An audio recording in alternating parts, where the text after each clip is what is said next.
मेरा नाम रवीना है। 15 साल पहले की बात है, जब मैं जबलपुर में रहती थी। मेरी जिंदगी मेरे परिवार के साथ बहुत अच्छी गुजर रही थी।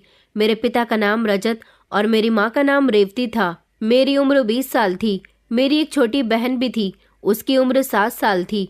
उसका नाम सोनम था, जिसे हम प्यार से छोटी कहकर बुलाते थे। मेरे पिता गांव की ही एक छोटी सी साइकिल वर्कशॉप पर मैकेनिक की नौकरी किया करते थे। हमारा कोई भाई तो था नहीं। मैं अपने घर में सबसे बड़ी थी, इसलिए माँ दोपहर का गरम गरम खाना बनाकर मुझे टिफिन में पैक करके पकड़ा दिया करती थी। कहती थी कि जा रवीना, अपने पिता को खाना देकर आ, दोपहर का समय हो गया, तेरे पिता भूखे होंगे। मैं फौरन ही अपने पिता का खाना देने के लिए टिफिन का थैला अपने हाथ में पकड़ लेती थी और फिर घर से निकल जाती। मुझे सलवार कमीज पहनने का बड़ा ही शौक था, इसलिए मैं चटकीले कलर के कपड़े पहनती थी जो मुझ पर बहुत खिलते भी थे। मेरी दोनों बहनें घर के आंगन में आराम से खेलती रहती थी। मैं बहुत सुंदर थी। गांव की बहुत सारी लड़कियां मेरी सहेलियां थीं। ज्यादातर सारी ही लड़कियों से मेरी जान पहचान थी। मैं अपने गांव के खेतों में काम करने के लिए भी जाती थी, क्योंकि मेरे पिता को मामूली से ही पैसे मिला करते थे, जिससे हमारे घर का गुजारा नहीं होता था। वैसे तो मेरी माँ भी खेतों में काम करने जाती थी, लेकिन कई दिनों से उनके पेट में दर्द चल रहा था। उनकी तबीयत कुछ ठीक नहीं थी, ऊपर से उन्हें घर का भी काम करना होता था, तो वो बहुत थक जाती थी। इसलिए उन्होंने अब मुझे भी खेतों में काम करने के लिए भेजना शुरू कर दिया था, और अभी कुछ दिनों से तो वो नहीं जा रही थी। माँ ने मुझे कहा था कि अपने पिता को खाना देने के बाद खेतों की तरफ चली जाना। मैं घर से निकल गई और चलते चलते पिताजी की दुकान पर पहुंची। मैंने देखा कि मेरे पिताजी जमीन पर बैठे साइकिलों की सर्विस कर रहे थे। उनके हाथ ऐसे काले हो रहे थे जैसे किसी ने स्याही लगा दी हो। कपड़ों पर भी कुछ इसी तरह के निशान थे और कुछ निशान चेहरे पर भी मौजूद थे। मुझे देखकर मेरे पिताजी खुश हो गए।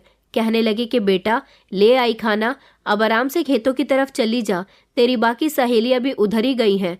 मैंने कहा, पिताजी याद से खाना खा लेना, काम बाद में करना, अभी खाना गरम गरम है। माँ ने कहा है कि खाना ठंडा मत होने देना। मैं चलते हुए पिताजी से ये बात कह रही थी, क्योंकि मेरी सारी ही सहेलियां खेतों में चली गई थी। अब मुझे भी जाने की जल्दी हो रही थी।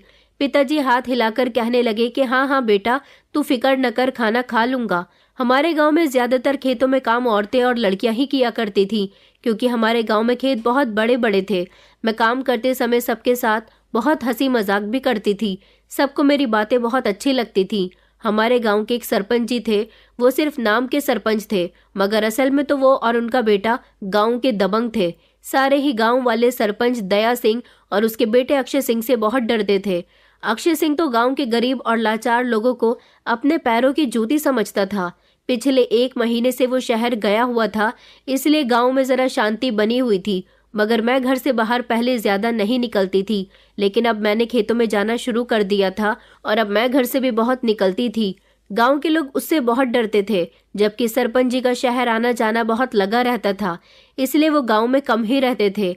उनके यहाँ कोई औरत नहीं थी। सुना था कि जब दया सिंह की शादी हुई थी तो बेटे को जन्म देने के बाद उनकी पत्नी अपने पति और छोटे से बेटे को छोड़कर चली गई थी। आखिरकार कौन ऐसा होगा जो इतने खतरनाक मर्द के साथ रहना पसंद करेगा? जरूर दया सिंह अपनी पत्नी को बहुत परेशान करता होगा। सुना था कि दया सिंह का बाकी का परिवार दूसरे गांव में रहता है। वो लोग इससे कोई संबंध नहीं रखते।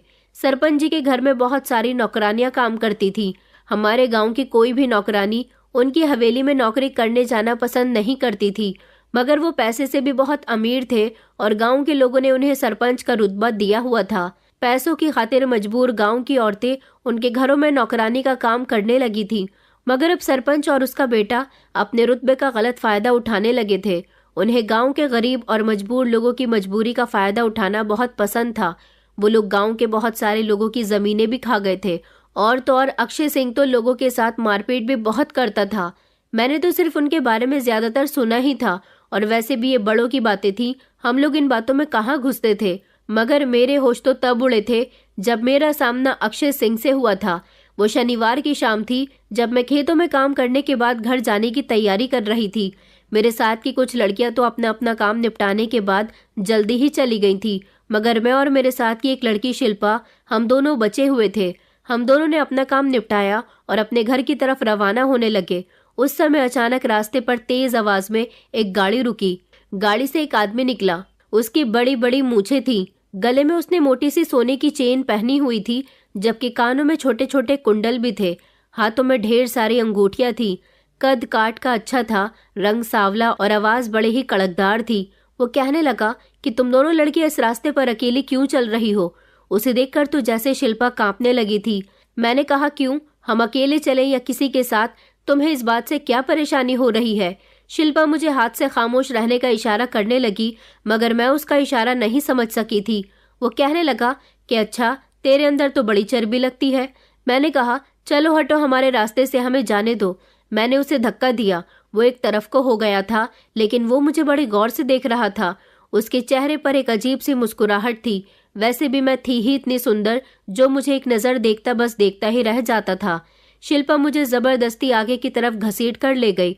हम लोग कुछ आगे चले, मगर शिल्पा बार बार पीछे पलटकर उसे देख रही थी। मैंने कहा कि तुझे क्या हो गया है? शिल्पा कहने लगी कि तुझे क्या हो गया है, तू इसे नहीं जानती? मैंने कहा, कौन है ये मुच्छड़? तो वो कहने लगी, अरे धीरे बोल, अगर उसने सुन लिया तो बहुत बड़ी परेशानी आ जाएगी। उसने बताया कि वो हमारे गांव के सरपंच जी का बेटा अक्षय सिंह है। क्या तूने उसे नहीं देखा?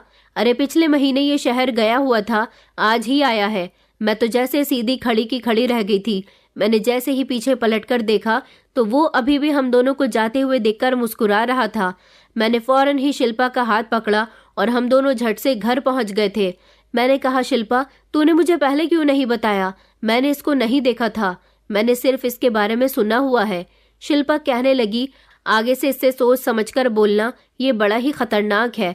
पता है, खूबसूरत लड़कियों पर इसकी हमेशा नजर रहती है। गांव के बड़े बड़े जमींदार इसे गुंडागर्दी करने के लिए अपने साथ ले जाते हैं। भले ही ये सरपंच का बेटा है, मगर एक तरह का गुंडा ही है।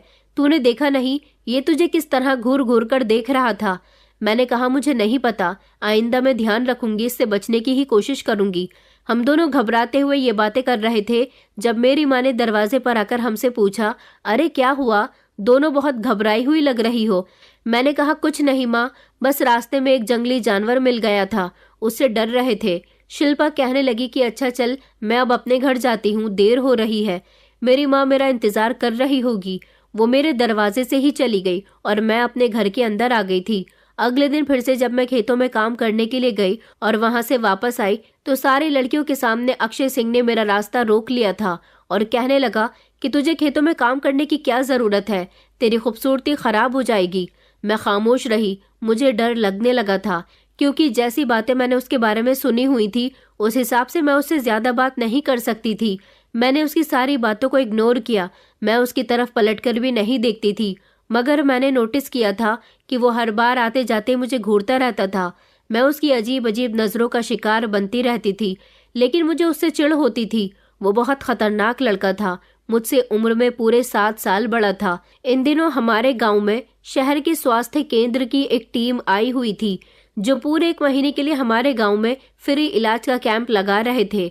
उस कैंप में लगभग 1 डॉक्टर और 3 नर्स मौजूद थी। उन्होंने गांव के मेले वाले स्थान पर अपना कैंप लगाया हुआ था।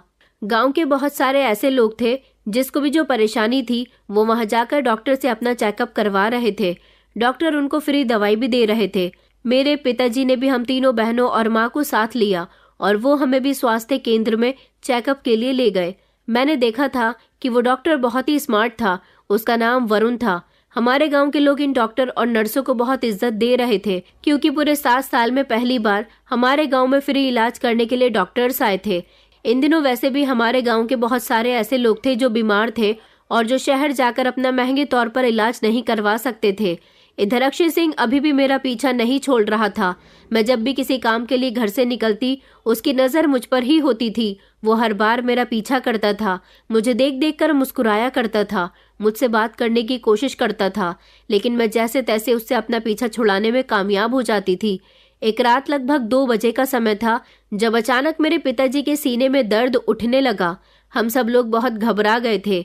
उस रात लाइट भी भागी हुई थी, चारों तरफ अंधेरा ही अंधेरा था। मैंने अपने मोबाइल की टॉर्च जलाई और एक तरफ पिताजी के मोबाइल की टॉर्च भी जला दी थी। पिताजी दर्द से तड़प रहे थे।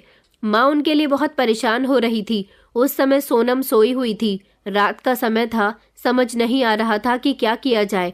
जब अचानक मेरे दिमाग में एक आइडिया आया कि मुझे फौरन ही कैंप वाले डॉक्टर साहब को यहाँ बुलाकर ले आना चाहिए, वही मेरे पिताजी का इलाज कर सकते हैं। मैंने माँ से कहा, माँ मैं अभी आती हूँ। माँ कहने लगी, तू रात के समय कहाँ जा रही है? मैंने कहा, माँ पिताजी का दर्द मुझसे देखा नहीं जा रहा। यहाँ कैंप वाले जो डॉक्टर साहब हैं, मैं उन्हें बुलाकर लाती हूँ। वो शायद पिताजी को कोई अच्छी सी दवाई दे दे। माँ कहने लगी, मगर बेटा रात का समय हो रहा है, तू पिताजी का ध्यान रख, मैं जाती हूँ। मैंने कहा, नहीं, इस समय पिताजी को आपकी बहुत ज़रूरत है, मैं डॉक्टर को बुलाकर लाती हूँ। मैंने जल्दी से अपना मोबाइल उठाया और उसकी रोशनी से देखते हुए घर से निकल गई थी। मुझे रात के इस समय घर से निकलने पर बहुत डर लग रहा था। रास्ते में कुत्ते भौंक रहे थे, मगर इस समय पिताजी की तबीयत का सवाल था। मैं जैसे तैसे डरते डरते डॉक्टर साहब के कैंप तक पहुंच गई थी। उन्होंने मेले के मैदान में अपने लिए टेंट बनाए हुए थे, वो उन्हीं में रह रहे थे। मैंने जोर जोर से डॉक्टर साहब कहकर आवाज लगाई तो थोड़ी देर के बाद वो डॉक्टर कैंप से बाहर निकले थे। उन्होंने मुझसे कहा कि क्या हुआ, तुम इतनी घबराई हुई क्यों हो, क्या हो गया? मैंने कहा, डॉक्टर साहब जल्दी मेरे साथ मेरे घर चलो, मेरे पिताजी की तबीयत बहुत खराब हो रही है। वो कहने लगे कि अच्छा। उन्होंने जल्दी से अपना बैग उठाया और वो मेरे साथ साथ चलने लगे थे। रात के अंधेरे में जब वो मेरे घर पहुंचे और उन्होंने मेरे पिताजी का चेकअप किया तो वो कहने लगे कि इनको ठंड हो गई है, ठंड के कारण ही उनके सीने में दर्द हो रहा है। कुछ देर उनके सीने की सिकाई करना और मैं कुछ दवाई भी दे देता हूँ। डॉक्टर साहब ने मेरे पिताजी को दवाई खाने के लिए दे दी थी और उसके बाद वो वहाँ से चले गए थे। दवाई खाने के थोड़ी देर के बाद मेरे पिताजी को आराम आ गया था और उसके बाद वो गहरी नींद में सो गए थे। सुबह जब मैं घर से निकली तो मेरी नज़र डॉक्टर साहब के कैंप पर पड़ी थी। मैं डॉक्टर साहब के कैंप की तरफ चली गई। मैंने उनका शुक्रिया अदा किया कि आपने कल रात मेरे पिताजी को ठीक कर दिया, आपका बहुत बहुत शुक्रिया। वो कहने लगे कि ऐसा करना तो हमारा फ़र्ज़ है। मैंने कहा, रात में आपका शुक्रिया अदा करना भूल गई थी क्योंकि मैं अपने पिताजी के लिए बहुत परेशान थी। उन्होंने कहा कि कोई बात नहीं और फिर वो मरीजों का चेकअप करने में बिजी हो गए। जैसे जैसे दिन गुजरते जा रहे थे वैसे वैसे ही अक्षय सिंह मुझे तंग करने में कभी कोई कमी नहीं छोड़ता था। पिताजी की तबीयत खराब के रहते 2-3 दिन मैं खेतों में काम करने नहीं गई थी तो अक्षय सिंह मेरे घर के बाहर आकर पहरा देने लगा था। उसे मेरे घर के बाहर आते हुए देखकर लोगों ने मेरे पिताजी से कहा कि अक्षय सिंह तुम्हारे घर के बाहर क्या करता रहता है। ये सुनकर मेरे पिताजी बहुत डर गए और उन्होंने कहा कि पता नहीं, मगर वो यहाँ पर क्यों आता है। तभी गांव के राजू काका ने मेरे पिताजी को बताया कि वो यहाँ जरूर तुम्हारी बेटी के लिए आता होगा। मेरी बेटी बता रही थी कि वो तुम्हारी बेटी को रास्ते में आते जाते रोकता है और तंग करता है। ये बात सुनकर मेरे पिताजी को बहुत हैरानी हुई थी। उन्होंने कहा कि इस बारे में मेरी बेटी ने तो मुझे कुछ नहीं बताया। पिताजी ने जब मुझसे इस बारे में सवाल किया तो मैंने उन्हें सब कुछ बता दिया। वो कहने लगे कि पागल लड़की, तुम्हें मुझसे कुछ भी छुपाना नहीं चाहिए था। तुम्हें नहीं पता कि वो बहुत खतरनाक इंसान है। मेरे पापा ने अब मेरा घर से निकलना बंद करवा दिया था। उनका कहना था कि अब तुम खेतों में भी काम करने नहीं जाओगी और मुझे खाना देने भी नहीं आओगी। मगर मैं घर में रहते रहते बोर हो गई थी। एक दिन हमारे घर में मेरी सहेली कविता आई और कहने लगी कि तुम काफी दिनों से खेतों में काम करने नहीं आ रही हो। तो मैंने उसको पूरी बात बता दी। वो कहने लगी कि चलो अच्छा है, वैसे भी अक्षय सिंह बहुत खतरनाक है। मैंने कहा कि तुम बताओ, तुम कहाँ से आ रही हो? तो वो कहने लगी कि मेरी तबीयत कुछ ठीक नहीं है, मुझे कैंप वाले डॉक्टर साहब के पास जाना है, उनसे दवाई लेने के लिए जा रही थी। मैंने कहा अच्छा कि मैं भी घर में बोर हो गई हूँ, चलो मैं भी तुम्हारे साथ चलती हूँ। वो कहने लगी कि रास्ते में अगर तुम्हें अक्षय सिंह मिल गया तो क्या करोगी? मैंने कहा कि वो नहीं मिलेगा, हमें थोड़ी ना कहीं दूर जाना है, वैसे भी मेले का मैदान तो हमारे घर के बहुत ही करीब है। इस तरह मैं कविता के साथ डॉक्टर साहब के कैंप पर चली गई थी। मैं वहां गई तो मेरी सहेली ने डॉक्टर से अपना चेकअप करवाया, लेकिन मैंने देखा था कि डॉक्टर साहब मुझे बड़े गौर गौर से देख रहे थे और उन्होंने मुझे अपना नाम वरुण बताया था क्योंकि मैं बार बार उनसे डॉक्टर साहब कहकर बात कर रही थी। उन्होंने कहा तुम मुझे वरुण कह सकती हो। वो कहने लगे कि आप लोगों का गाँव तो बहुत अच्छा है। मैंने कहा कि अभी तो आपने हमारा पूरा गाँव देखा भी नहीं है, क्या आप हमारा गाँव देखना चाहोगे? तो वो खुशी खुशी कहने लगे कि हाँ क्यों नहीं। मैंने कहा तो फिर मैं और कविता कल आपको गाँव दिखा देंगे। कविता ने मुझे घूर कर देखा। घर जाते समय कविता कहने लगी कि तुम्हारे पिताजी ने तुम्हारे घर से निकलने पर रोक लगा दी है, तो फिर तुमने डॉक्टर साहब से क्यों कहा कि तुम उन्हें गाँव दिखाना चाहती हो? मैंने कहा वो बहुत अच्छे हैं और मेरे पिताजी को पता भी नहीं चलेगा कि मैं कब घर से निकली हूँ। वो वैसे भी सुबह को अपनी दुकान जाते हैं तो शाम को ही वापस आते हैं, उन्हें कुछ नहीं पता चलेगा। इस तरह अगले दिन मैं खामोशी से घर से निकलकर डॉक्टर साहब को अपना गांव घुमाने के लिए ले गई थी। इस बीच हम दोनों के बीच बहुत सारी बातें भी हुई थी। उन्होंने मुझे अपने शहर के तौर तरीकों के बारे में बताया था। जब हम लोग खेतों में पहुंचे तो वरुण ने छोटे छोटे कच्चे आम देखे तो वो कहने लगा कि मुझे इन कच्चे आम का अचार बहुत पसंद है। मैंने कहा, क्या सच में आपको आम का अचार पसंद है? तो वो कहने लगा कि हाँ, मैं कई दिनों से अपनी माँ से अलग हूँ। मेरी माँ कच्चे आम का अचार घर में बनाकर रखती है। अब यहाँ आने के बाद मैं कच्चे आम के अचार को बहुत मिस कर रहा हूँ। अभी हम दोनों गांव में इधर से उधर टहल ही रहे थे जब चौक वाले रास्ते पर अचानक अक्षय सिंह आ गया और उसने मुझे वरुण के साथ देख लिया, मगर उस दौरान उसने मुझसे कुछ नहीं कहा था। मैं कांप कर रह गई थी, लेकिन उसकी खामोशी से मुझे यह अंदाजा हो गया था कि शायद अब वो मेरा पीछा छोड़ चुका है। वरुण साहब से मेरी बहुत अच्छी दोस्ती हो गई थी। अगले दिन भी मैंने उन्हें अपना बाकी का गांव दिखाया था, मगर मेरे पिताजी को पता चल गया था कि मैं घर से बाहर निकली थी। पिताजी ने मुझे बहुत डांट लगाई थी। रात के समय जब मेरी माँ ने खाने में बैगन के भरते के साथ कच्चे आम का अचार रखा तो मुझे अचानक वरुण की याद आ गई। इसलिए घर में सबके सो जाने के बाद मैंने खामोशी से बैगन का भरता और उसके साथ अचार भी पैक कर लिया। मैं खाना लेकर उनके कैंप पर पहुंची। उस समय वो अपने मोबाइल में बिजी थे और जाग रहे थे। उन्होंने मुझे इतनी रात को देखा तो वो कहने लगे कि आज भी तुम्हारे पिताजी की तबीयत खराब हो गई। मैंने कहा कि नहीं नहीं, मैं आपकी पसंद का कच्चे आम का अचार लाई हूँ और उसके साथ साथ हमारी माँ के हाथ की बनी हुई रोटी और बैगन का भरता भी लेकर आई हूँ। अब आप शहर के लोगों को थोड़ी ना ये खाना नसीब होता होगा। आप लोग तो अच्छा ही खाना खाते होंगे, लेकिन आपको कच्चे आम का अचार तो पसंद है ना, इसीलिए मैं आपके लिए लेकर आई हूँ। ये खाना खा लेना। वो शर्मिंदा होते हुए कहने लगे कि अरे नहीं नहीं, इसकी क्या जरूरत थी। मैंने कहा कि नहीं, आप इसे खा लेना, मुझे अच्छा लगेगा। ये कहकर मैं वापस लौटने लगी तो उन्होंने कहा कि तुम बहुत अच्छी हो, क्या तुम मुझसे दोस्ती करोगी? मैंने उनसे दोस्ती करने में देर नहीं की और फिर उसके बाद हम दोनों दोस्त बन गए थे। पिताजी, जो कि मुझे एक दिन पहले घर से निकलने पर काफी डांट चुके थे, इसलिए अब मेरा घर से निकलना बंद हो गया। 2-3 दिन मैं घर से बाहर नहीं निकली तो वरुण खुद ही मेरे घर आ गए थे। उन्होंने मेरी माँ से कहा कि मैं आप लोगों के लिए कुछ दवाइयाँ लेकर आया हूँ। वो हमारे घर में आने का बहाना ढूंढना चाहते थे। मेरी माँ की नज़र बचते ही उन्होंने मुझे इशारे से कहा, तुम कहाँ हो? मैंने उन्हें बताया कि मैं घर से बाहर नहीं निकल सकती। उन्होंने कहा, पर क्यों? अब पूरी बात तो मैं उन्हें माँ के सामने नहीं बता सकती थी, लेकिन उन्होंने मुझसे मेरा मोबाइल नंबर पूछा तो मैंने उन्हें अपना मोबाइल नंबर दे दिया था। अब मेरी बात वरुण से फोन पर होने लगी थी। इस दौरान मेरा पीछा अक्षय सिंह से तो छूट ही गया था, लेकिन अक्षय सिंह इतनी आसानी से हार मानने वालों में से नहीं था। वो समझ गया था कि मेरे पिताजी ने मेरे घर से बाहर निकलने पर पाबंदी लगाई हुई है, इसलिए वो अपने पिताजी के आने का इंतजार कर रहा था। जैसे ही उसके पिता शहर से गांव आए, उसने अगले ही दिन अपना रिश्ता मेरे घर भेज दिया था।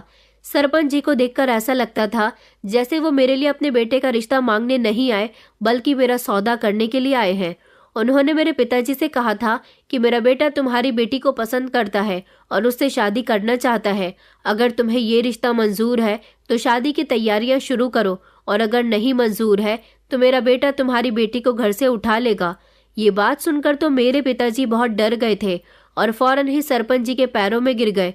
कहने लगे कि आप ये क्या कह रहे हो? मेरी बेटी बहुत मासूम है, उसकी और आपके बेटे की उम्र में बहुत फर्क है। सरपंच जी कहने लगे, तो क्या हुआ? मेरे बेटे का तुम्हारी बेटी पर दिल आ गया, वो अपने दिल को नहीं समझा सकता। इधर मेरी माँ ने मुझे कमरे के अंदर बंद करके रखा हुआ था। मैं और माँ खिड़की के करीब ही खड़े हुए थे, जबकि मेरी छोटी बहन माँ से लिपटी हुई डरी सहमी थी। सरपंच जी कहने लगे, मैं यहाँ तुम्हारा रोना धोना देखने के लिए नहीं आया हूँ। मैंने अपना फैसला सुना दिया है।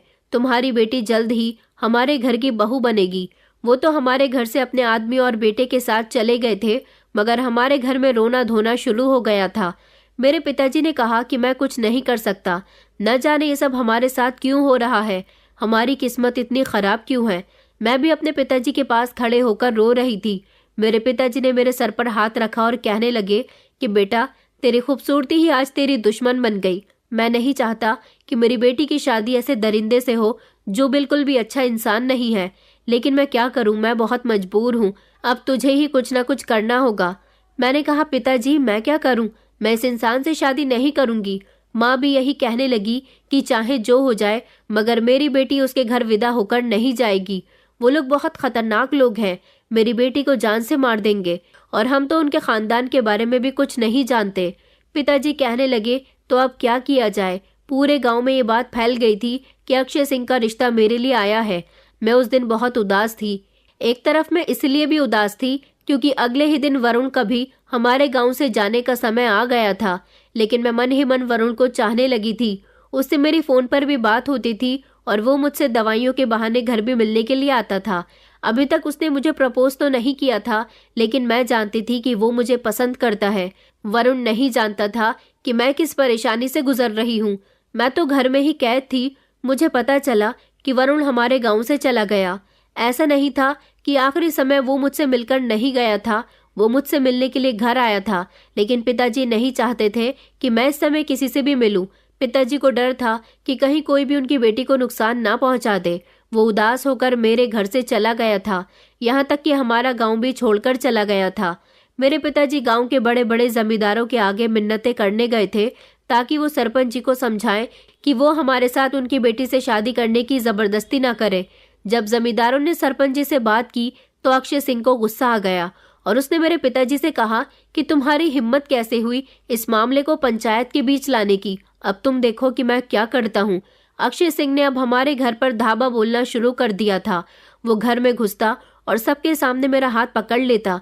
मेरी माँ और पिताजी उसके पैरों में गिर जाते। गांव के सारे ही लोग घर के बाहर खड़े होकर ये सब कुछ तमाशा देखते रहते।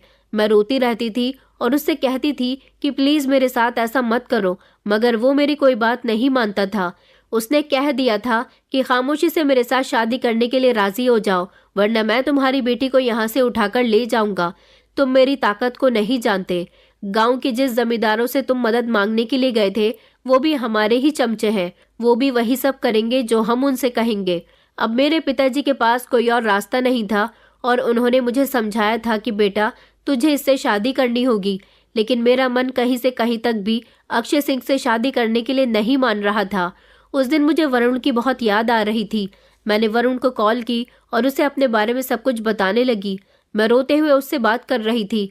वरुण ने कहा था कि तुमने मुझे पहले ये सब कुछ क्यों नहीं बताया। मैंने कहा, तुम क्या, कोई भी मेरी मदद नहीं कर सकता। आखिर तुम्हें बताकर क्या होता। वो बहुत ही खतरनाक इंसान है, पूरे गांव में उसकी चलती है। मैं रोने लगी थी जब वरुण मुझसे कहने लगा कि देखो तुम परेशान मत हो, मैं कई दिनों से तुम्हारे फोन का इंतजार कर रहा हूँ। मैंने तुम्हें फोन इसलिए नहीं किया क्योंकि उस दिन तुम्हारे पिताजी का बिहेवियर मेरे साथ बहुत कड़क था।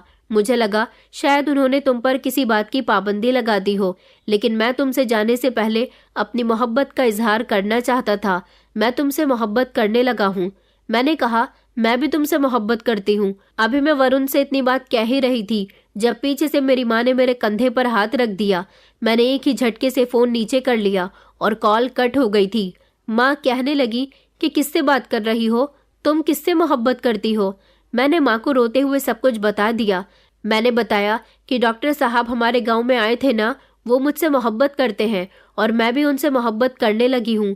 माँ कहने लगी, लेकिन रवीना अब तेरी मोहब्बत करने का कोई फायदा नहीं है, सरपंच का बेटा तुझे नहीं छोड़ेगा। मैंने कहा, माँ मैं उससे शादी नहीं करूंगी। वरुण कहता है कि वो मेरी मदद करेगा। माँ कहने लगी कि नहीं बेटा, हमें उसकी जान जोखिम में नहीं डालनी है, हमें ही कुछ करना होगा। तुझे यहाँ से कुछ भी करके निकलना होगा, वरना सरपंच अपने बेटे की शादी जबरदस्ती तेरे साथ करवा देगा। मैंने कहा, मगर क्या करना होगा। माँ कहने लगी कि आज रात तू अपना सामान पैक करके तैयार रहना, मुझे ही कोई कदम उठाना होगा।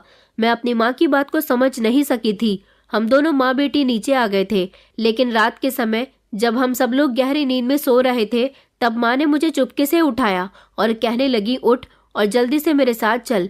मैंने कहा, माँ आप मुझे कहाँ लेकर जा रही हो। माँ कहने लगी कि जल्दी चल बेटा। माँ ने अपने आप को दुपट्टे से अच्छी तरह से ढका हुआ था। उन्होंने मुझे भी दुपट्टा दिया और कहने लगी कि अपने चेहरे को अच्छी तरह से ढक ले ताकि तुझे कोई पहचान न सके। मैंने कहा, माँ आप ये क्या कर रही हो। मगर माँ कहने लगी कि अभी तुझे कुछ भी बताने का या समझाने का मेरे पास वक्त नहीं है। बस मैं तुझे किसी भी तरह बचाना चाहती हूँ। छोटी उस समय पिताजी के पास लेटी हुई गहरी नींद में सो रही थी। मैंने माँ से कहा, मगर हम कहाँ जा रहे हैं? हमें पिताजी को तो इस बारे में बताना होगा। माँ दरवाजे तक आई और कहने लगी कि तेरे पिताजी को मैं खुद बता दूंगी, तू अभी बस मेरे साथ चल। माँ मेरा हाथ पकड़कर मुझे घर से लेकर आ गई थी।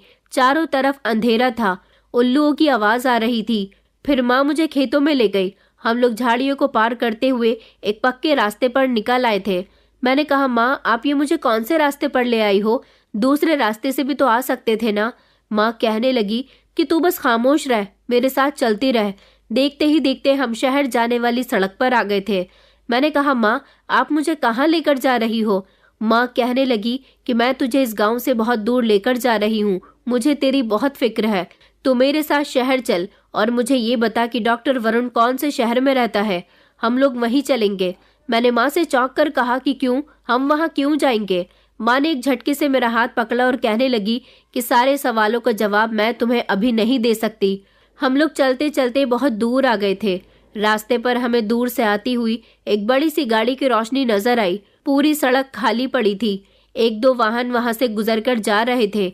जब भी कोई गाड़ी वहां से गुजरती, मेरी माँ उसे रोककर देखती थी, मगर हमें देखकर किसी ने भी अपनी गाड़ी नहीं रोकी थी। ये रात का समय था, इसलिए हमें कोई सवारी नहीं मिल सकती थी। जब उस गाड़ी की तेज रोशनी धीमे धीमे हमारे करीब आई तो मेरी माँ सड़क में अपना हाथ फैलाकर खड़ी हो गई और ऊपर की तरफ दोनों हाथों को हिलाने लगी। मैंने जोर से चिल्लाते हुए कहा, माँ ये तुम क्या कर रही हो? अगर गाड़ी वाला गाड़ी तुम पर चढ़ा गया तो क्या होगा? माँ कहने लगी कि नहीं, इस गाड़ी को मुझे रोकना होगा। जब वो गाड़ी करीब आई तो पता चला कि वो कोई ट्रक है। ट्रक वाले ने मेरी माँ को देखकर अपना ट्रक रोक दिया था। वो आदमी कहने लगा, क्या हुआ, मरने का इरादा है क्या? माँ कहने लगी कि भैया हमें शहर की तरफ छोड़ दो, तुम्हारी बड़ी मेहरबानी होगी। वो कहने लगा, मगर इतनी रात को? मेरी माँ कहने लगी कि हम बहुत बड़ी मुसीबत में हैं, मैं तुम्हारी बहुत बहुत आभारी रहूंगी। उस ट्रक ड्राइवर ने मेरी तरफ नजर डाली। मेरी माँ ने मुझे इशारा दिया कि मैं अपना चेहरा दुपट्टे से ढक लूं। मैंने झटके से अपना चेहरा ढक लिया। वो ट्रक ड्राइवर पहले तो हम दोनों को गौर गौर से देखता रहा, लेकिन जब उसने मेरी माँ के जुड़े हुए हाथ देखे तो वो कहने लगा कि अच्छा ठीक है, बैठ जाओ। हम दोनों उसके ट्रक में चढ़ गए थे। अभी भी मैं अपनी माँ से पूछ रही थी कि आप क्या कर रही हो, आखिर हम कहाँ जा रहे हैं? माँ कहने लगी कि मैं तुझे बचाना चाहती थी, बस एक बार हम शहर पहुंच जाएं। अब तू मुझे ये बता कि डॉक्टर वरुण कहाँ रहता है? मैंने माँ से कहा, आप ये बात मुझसे क्यों पूछ रही हो? माँ कहने लगी कि तूने ही तो कल रात कहा था कि तुम दोनों एक दूसरे को पसंद करते हो। जब पसंद करते हो तो तुम दोनों की शादी भी होनी चाहिए। मैं चाहती हूँ कि तुझे डॉक्टर वरुण के हवाले कर दूं, तेरी उनके साथ शादी करवा दूं। इस तरह तू गांव से बाहर रहेगी और जब एक बार तेरी शादी हो जाएगी तो अक्षय सिंह भी कुछ नहीं कर सकेगा। माँ की बात मुझे बिल्कुल सही लगी थी, लेकिन मैंने माँ से कहा, माँ इस सब में आप लोगों का बहुत नुकसान होगा। आप जानती हो ना कि आप क्या करने जा रही हो। सरपंच जी और उनके बेटे के खिलाफ जाना हमारे लिए कितना रिस्की हो सकता है। मेरी माँ कहने लगी, बस तू जितना मैं कहती हूँ उतना कर, आगे जो होगा देखा जाएगा। मैंने वरुण को इस समय कॉल की और उससे उसके घर का एड्रेस पूछा। जब मैंने उसे बताया कि मैं तुम्हारे घर आ रही हूँ तो वो बहुत खुश हुआ था। वो मुझसे शादी करने के लिए तैयार हो गया था। उसने अपनी माँ को भी मुझसे शादी करने पर तैयार कर लिया था। वरुण अपनी माँ का इकलौता बेटा था। उसके पिता की मौत हो चुकी थी। वो शुरू से ही अपनी माँ का लाडला रहा था, इसलिए उसकी माँ ने इस शादी से इनकार नहीं किया। वरुण के बताए गए एड्रेस पर हम सुबह के 11 बजे तक पहुंच गए थे। मेरी माँ ने ट्रक ड्राइवर का बहुत बहुत शुक्रिया अदा किया था। उसने हमें वरुण के घर से 2 किलोमीटर की दूरी पर उतार दिया था। वहां से फिर वरुण हमें अपनी गाड़ी में लेने के लिए आ गया था। जब हम वरुण के घर पहुंचे तो उसकी माँ ने हमारा बहुत अच्छे से स्वागत किया था। उसकी माँ को मैं बहुत पसंद आई थी। मेरी माँ वरुण और उसकी माँ की बहुत आभारी हो रही थी कि उन्होंने आसानी से उनकी बात मान ली। मेरी माँ ने जल्द से जल्द मेरी और वरुण की शादी करवा दी थी। उसके बाद उन्होंने मुझे गले लगाकर आशीर्वाद दिया और कहने लगी कि तू हमेशा खुश रहना, अब तू यहीं पर रहेगी। मैं अपनी माँ से गले लगकर बहुत रो रही थी।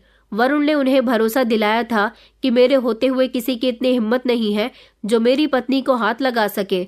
मैंने माँ से कहा कि आप अपना पिताजी का और छोटी का बहुत ध्यान रखना। मेरी माँ रोते हुए वहां से चली गई थी और मैं बेचैन नजरों से अपनी माँ को देख रही थी। मेरी माँ ने मेरे लिए जो कदम उठाया था वो सिर्फ मेरे लिए ही सही था, लेकिन मैं ये नहीं जानती थी कि इस कदम को उठाने से मेरे घर वालों के लिए कितनी बड़ी मुसीबत आ सकती है। इधर मैं वरुण के साथ अपनी खुशगवार जिंदगी की शुरुआत कर चुकी थी। मेरे पास जो मोबाइल था वो भी वरुण ने मुझसे बंद करने को कह दिया था। मुझे अपने घर वालों की कोई खबर नहीं मिल रही थी। मैं हमेशा उनके लिए परेशान रहती थी।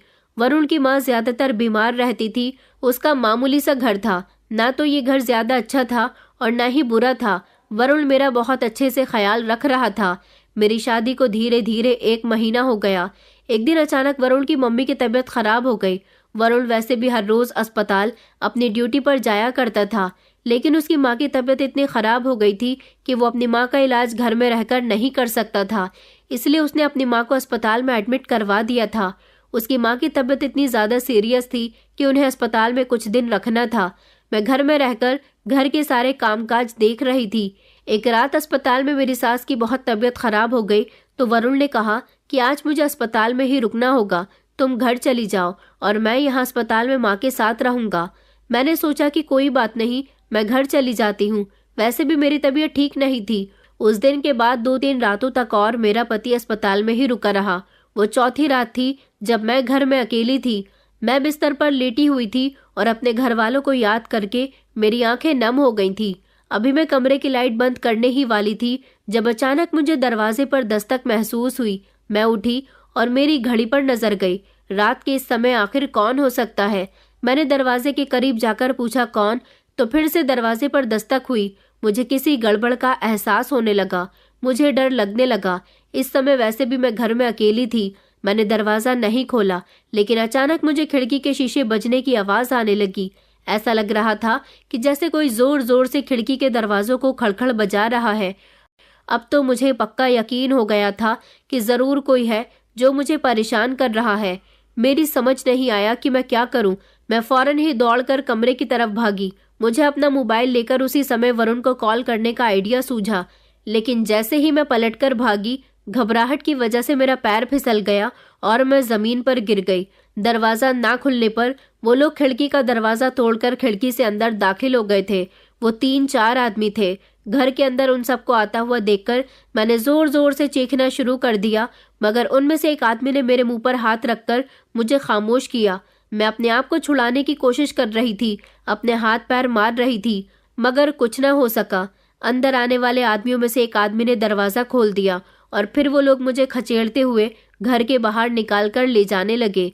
मेरे मुंह पर उन्होंने इतनी मजबूती से हाथ रखा हुआ था कि मुझसे सांस भी नहीं लिया जा रहा था। मैं शोर ना मचा सकूं, इसलिए उन लोगों ने मेरे मुंह को बंद किया हुआ था। मैं हाथ पैर मार रही थी। वो लोग 4 हट्टे कट्टे आदमी थे। ये लोग कौन थे मैं नहीं जानती थी।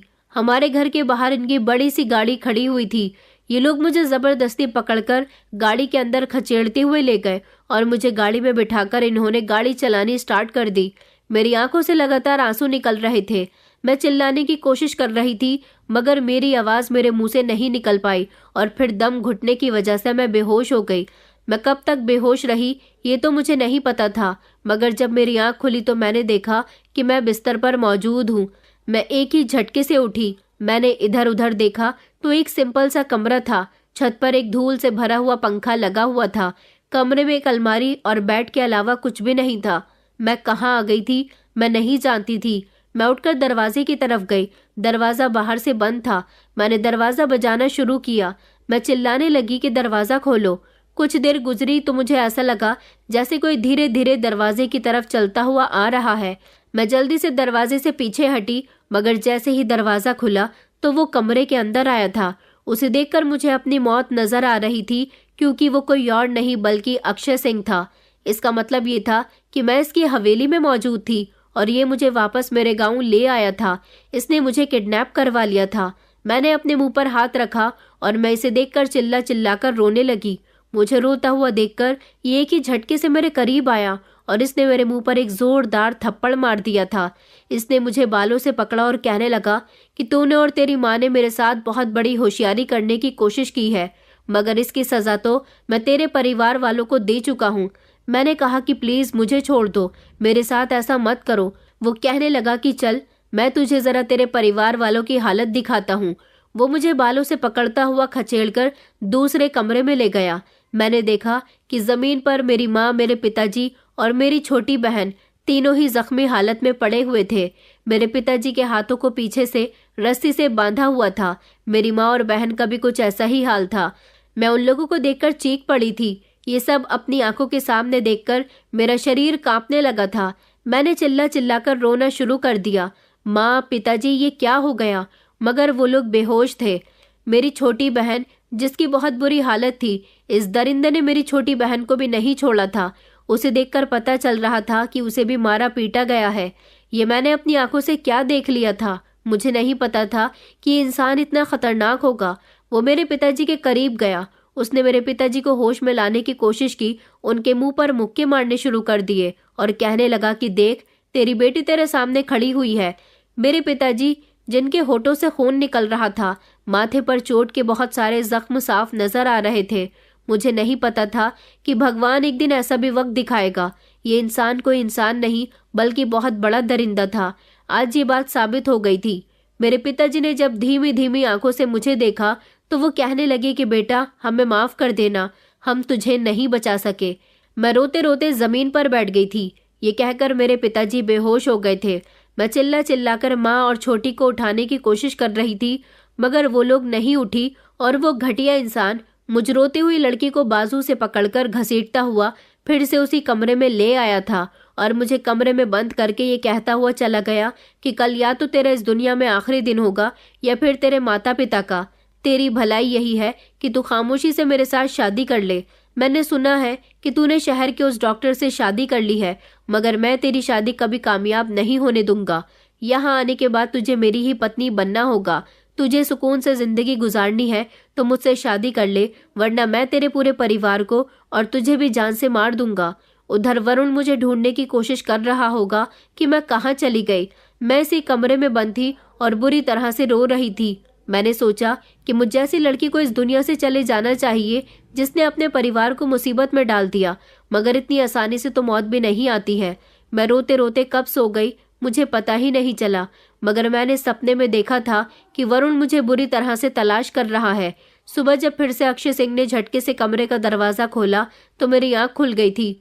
उसने मुझे बाजू से पकड़ा और मुझे अपनी हवेली के बाहर लेकर जाने लगा।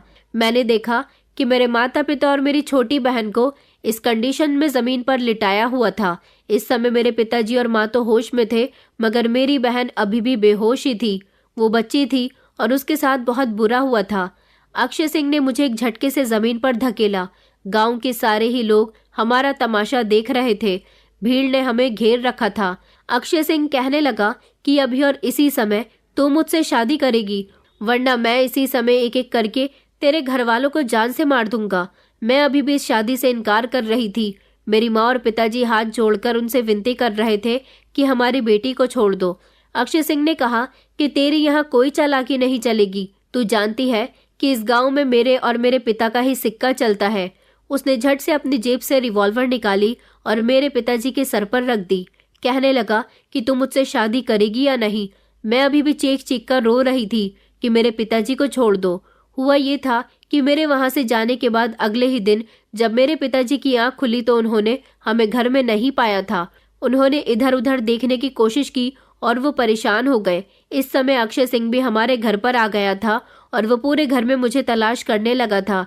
जब उसने मुझे और मेरी माँ को घर में नहीं पाया तो मेरे पिताजी को बंधक बना लिया और उनसे पूछने लगा कि बता, तूने अपनी बेटी को कहाँ भेजा है और तेरी पत्नी कहाँ है। लेकिन पिताजी तो कुछ भी नहीं जानते थे।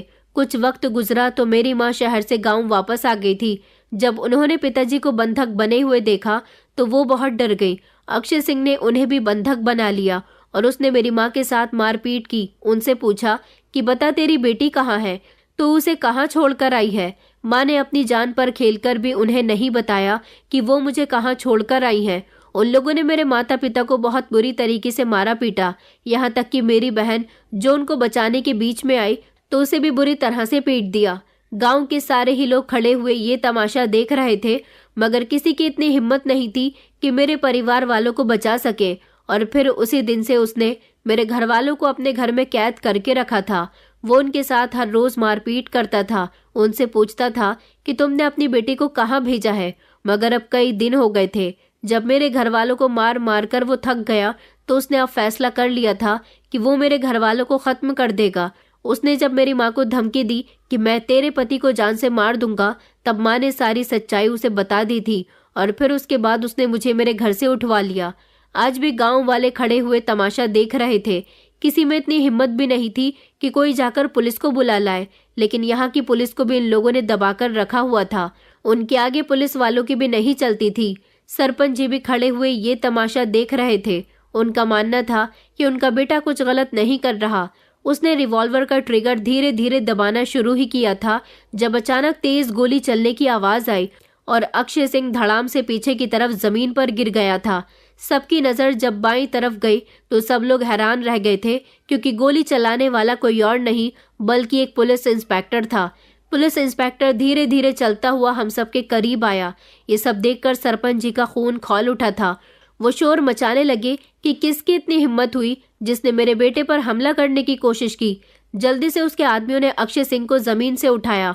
उसका हाथ बुरी तरह से जख्मी हो चुका था, क्योंकि उसके हाथ पर गोली लगी थी और उसके हाथ में पड़ी रिवॉल्वर दूर जा गिरी थी। ये पुलिस कहाँ से आई थी और इसे कौन लेकर आया था? अभी हम सब लोग यही सोच रहे थे जब अचानक मुझे वरुण दिखाई दिया। वरुण को देखकर जैसे मुझे उम्मीद की किरण नजर आई थी। मैं झट से वरुण के गले लग गई। अक्षय सिंह चिल्लाते हुए कहने लगा कि ये मेरी पत्नी है, मेरी इससे शादी होने वाली है। वरुण कहने लगा कि अक्षय सिंह, तेरे बाप का और तेरा यहाँ पर अंत हो चुका है, अब तेरी कोई नहीं सुनेगा। सरपंच जी ने अपने आदमियों को वरुण और पुलिस पर हमला बोलने के लिए कहा। जब पुलिस के बाकी सिपाही भी आगे आकर खड़े हो गए, इतने ढेर सारे पुलिस वालों को देखकर वो आदमी सहम कर रह गए। वो पुलिस इंस्पेक्टर कोई और नहीं बल्कि वरुण के चाचा जी थे। यहाँ की पुलिस तो इन लोगों से डरती थी, इसलिए वरुण अपने साथ ही शहर से पुलिस लेकर आया था। वरुण ने अपने चाचा जी को मेरी और अपनी शादी के सारे सबूत भी दिखा दिए थे और उसने अपने चाचा जी को सब कुछ बता दिया था। वो जब मौके पर उन्हें यहाँ लेकर आया तो पुलिस वालों ने सब कुछ अपनी आंखों से देख ही लिया था, मगर ये सारे ही पुलिस वाले इस बात से हैरान थे कि अक्षय सिंह और उसका पिता यहाँ के इतने बड़े दबंग हैं कि यहाँ की पुलिस भी इससे डरती है। उन लोगों ने पुलिस के खिलाफ एक्शन उठाने की भी बात कही थी और उन सबको अरेस्ट कर लिया गया था, जबकि वो दोनों बाप बेटे बहुत शोर मचा रहे थे कि हम तुझे नहीं छोड़ेंगे। तय ये हुआ था कि इन लोगों को गांव के आसपास नहीं बल्कि शहर ले जाकर ही इन पर कार्रवाई की जाएगी और इस तरह मैं और मेरा पूरा परिवार बच गया था। मैंने और वरुण ने मिलकर जल्दी से मेरे घर वालों के हाथ पैर खोले। वो लोग बुरी तरह से जख्मी थे। उन्हें अस्पताल में भर्ती कराया गया और गांव वालों को ये एहसास दिलाया गया कि जब तक आप लोग खामोश रहेंगे तब तक कुछ नहीं होगा। आपको अपने लिए ही नहीं बल्कि जब आप किसी और के साथ भी गलत होते हुए देखें तब भी आपको आवाज उठानी है, क्योंकि ये सब कुछ आज मेरे साथ हो रहा है तो कल को आप में से किसी की बेटी के साथ भी हो सकता है। जब तक आप सब एकजुट होकर अन्याय के खिलाफ आवाज नहीं उठाएंगे तब तक आपको न्याय नहीं मिलेगा। वरुण ने वो कर दिखाया था जो आज तक किसी ने कभी नहीं किया था। किसी की इतनी हिम्मत नहीं होती थी कि वो इन लोगों को पुलिस के हवाले कर सके। इन लोगों को पुलिस के हवाले करने के बहुत सारे तरीके थे। वरुण के चाचा जी ने हमारा बहुत साथ दिया था। उन बाप बेटे के काले धंधों पर भी रोक लगा दी गई थी जो वो शहर जाकर चला रहे थे और अब उन दोनों बाप बेटे के खिलाफ शहर की ही अदालत में कार्यवाही चल रही है। उन्हें वही जेल में रखा गया है। इस तरह किसी लड़की के साथ जबरदस्ती शादी करना और उसके घर वालों को तंग करना कानूनन अपराध है।